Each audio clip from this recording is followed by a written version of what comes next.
السلام علیکم دوستوں، میرا نام عبدالواحد ہے۔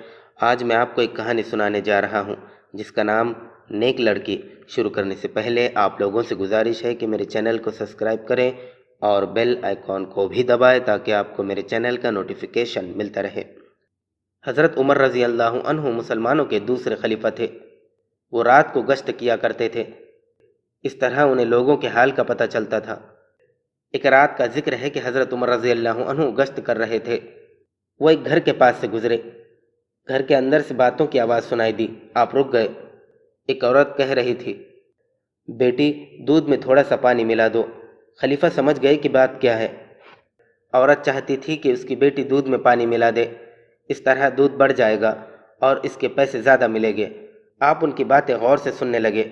بیٹی نے ماں سے کہا، اماں، ہمارے خلیفہ کا حکم ہے کہ کوئی دودھ میں پانی نہ ملائے، اس لیے میں دودھ میں پانی نہیں ملاؤں گی۔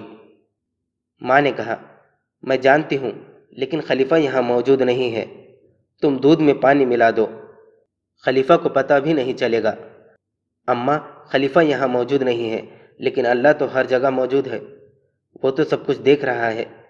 ماں لڑکی کی باتیں سن کر چپ ہو گئی۔ خلیفہ نے اس لڑکی کی باتیں سنی، وہ اس کی نیکی سے بہت خوش ہوئے۔